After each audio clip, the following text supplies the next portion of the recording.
Bonjour à tous et bienvenue dans cette étape 54 bis. Et oui, j'avais oublié une étape importante, donc je l'ai mis en bis. Avant de commencer, voici un petit début de vidéo avec Halima qui n'hésite pas à sauter dans la poudreuse dès qu'elle en voit. Donc c'est vachement bien. Lorsqu'il neige 50 cm ou 70 cm par jour ou par nuit, c'est clair que les enfants et même les grands adorent se plonger dedans, à croire que c'est une piscine chauffée. Alors, elle a fait énormément de progrès, hein. On est au 3e jour. Elle skie de mieux en mieux. Elle prend maintenant les petites bosses. Elle est capable de skier quasiment toute seule. Plus besoin de nous pour prendre les remontées mécaniques. Donc c'est l'avantage de pouvoir être un enfant et de s'adapter à tout. On va me voir en avant-plan maintenant. J'ai toujours pas lâché la GoPro. Je sais même pas d'ailleurs pourquoi je prends mes bâtons avec moi. Ils ne me servent quasiment à rien. N'oubliez pas, cette station, les saisies, est vraiment une station formidable parce que vous pouvez y aller avec votre famille et y profiter durant les sports d'hiver, même l'été d'ailleurs. Pour vous montrer que c'est pas toujours la même chose lorsqu'on skie. Ici ils ont mis une petite piste, on me voit arriver de loin. J'essaie de prendre de la vitesse et un petit parcours. Il y a un chronomètre, ça permet d'avoir la vitesse de descente. Bien entendu, là où elle est prise, il n'y a pas encore assez de distance, assez de rapidité. 57. Mais me voici. J'ai aussi voulu vous montrer une petite activité qu'on a pu faire en famille. Me voilà, donc avec les chiens de traîneau. Donc c'est pas mal aussi, c'est vraiment appréciable de pouvoir faire ça, donc je vous le conseille également. Afin de poser les tuiles donc de rive, de chaque côté, vous allez devoir mettre votre PVC sur les pignons. Alors le travail est un peu différent de ceux en façade, donc je vous laisse découvrir ce qu'il va falloir faire. Donc toujours pareil, vous tapez votre clou d'un bout à l'autre du pignon et vous mettez votre ficelle de sorte à ce qu'elle soit bien serrée, bien entendu, comme le Habib le fait. Et vous allez tout au bout. La coupe, ouais, la coupe on la met en haut. 17 jusque le dessous. Combien que ça monte? Ah, il y a 2 cm. Il y a 2 cm de là. Donc de là à là on a combien? Voilà, tu as 18. Moi je regarde par rapport à le clou, est-ce que je vais le mettre. Le PVC, il faut que ça suive celui-là. Ouais, et il faut qu'il dépasse. Ouais, donc ton clou, tu peux le redresser un peu? Non, il est bon, la ficelle. Elle va passer la planche, elle va passer ici? La planche, il faut le rentrer un peu. Ouais.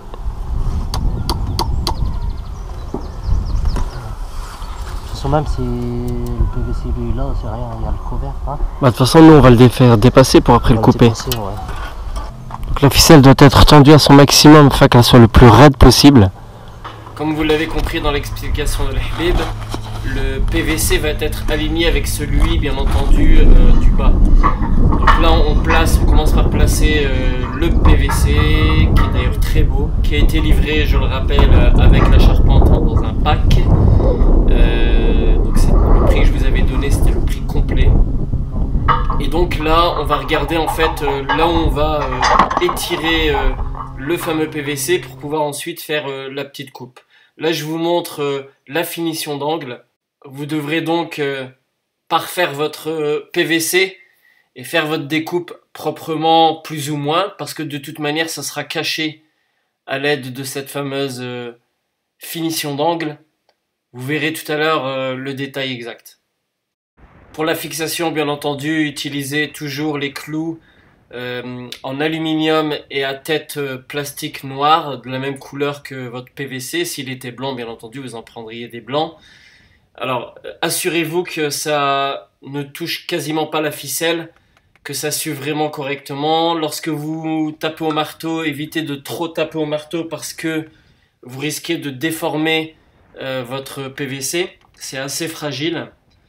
Également, lorsque vous allez les taper, tapez-les à peu près tous les 40 à 50 cm, sachant que aussi vous allez les mettre de sorte à ce qu'ils ne soient pas trop bas. Il faut les mettre à peu près, on va dire à 6-7 cm du haut de cette fameuse planche, afin qu'ils soient pas visibles lorsque vous poserez vos fameuses tuiles de rive.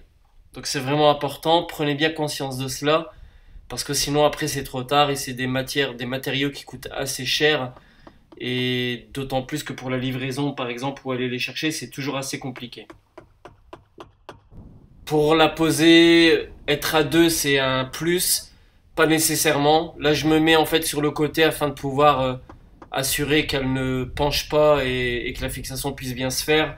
Mais seul, vous êtes capable aussi largement de pouvoir taper vos clous et mettre votre planche sans souci, d'autant plus qu'à cet endroit-là, on est sur la dalle et il n'y a pas de souci de hauteur. Il vous reste à faire votre coupe. Pour là, on a 70 cm pour cet endroit-là. Bien entendu, vu l'angle, vous devrez laisser dépasser un petit peu et découper au final, soit à l'aide d'une équerre, soit à l'œil. Hein. De toute façon, il y aura également une baguette de finition. Et donc ça ne pose aucun problème. C'est toujours bien caché, le moindre petit défaut. Et ça n'apparaît en aucun cas en visible lorsque vous regarderez. Après avoir posé la première partie, vous pouvez bien entendu découper comme ceci et venir avec votre angle de finition, également fourni lors de la livraison de la charpente en elle-même. Et comme vous le voyez, il n'y a aucun défaut. Par contre, n'oubliez pas, enlevez vos plastiques de propreté, c'est très important avant. Donc ensuite, après avoir pris votre mesure de 70 pour notre cas, avoir placé votre baguette de finition dans un premier temps, eh bien il ne vous reste plus qu'à la placer et découper de sorte à ce que l'angle du bas puisse se mettre correctement, comme vous allez pouvoir le voir. Après avoir vérifié votre mesure, l'Ehbib va découper donc cette partie qui est inutile puisque le côté haut est plus haut que le côté bas. Et donc il y a une partie, la partie en L là, qui est incurvée, là, qu'il faut enlever comme l'Ehbib le fait. Je coupe juste ça en attendant après. De sorte à ce que ce soit complètement mis proprement. Là au loin, ce que vous voyez, c'est la petite maison de 77 mètres carrés habitable. La maison du fond qui a été faite, elle, en 2013. C'était avec une double isolation, isolation intérieure et isolation extérieure. Voilà, l'Ahbib a découpé, il ne reste plus qu'à la placer. Il va resserrer un peu cette partie de finition qui est importante à serrer parce qu'il ne faudra pas que ça tombe au premier coup de vent. Et il reste à la placer.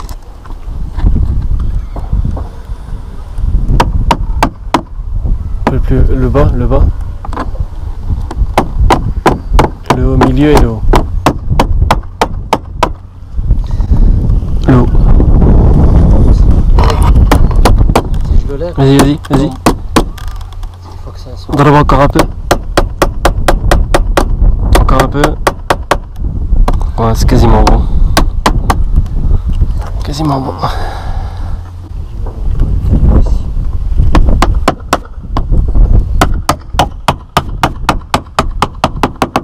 On arrive à la fin de cette étape. J'espère que cette vidéo vous aura été utile et qu'elle vous sera utile. N'hésitez pas à la partager sur les différents réseaux sociaux. N'hésitez pas à me poser toutes vos questions. J'y répondrai comme d'habitude avec plaisir. Merci pour tous les messages que vous m'envoyez. Merci pour les photos de vos projets que vous m'envoyez et même parfois des vidéos. Merci à tous ceux que j'ai pu déjà rencontrer en 2017 et à ceux que j'ai déjà commencé à rencontrer en 2018. Et je vous dis à bientôt pour la suite. Regardez bien, ça va être bien entendu la fameuse étape pour la pose des premiers rangs de tuiles, de sorte à ce que le projet, votre toiture puisse être posée correctement. Regardez bien, on a pu avancer également sur la deuxième habitation. Les PVC ont été posés avant même le sous-toiture. Allez, à bientôt.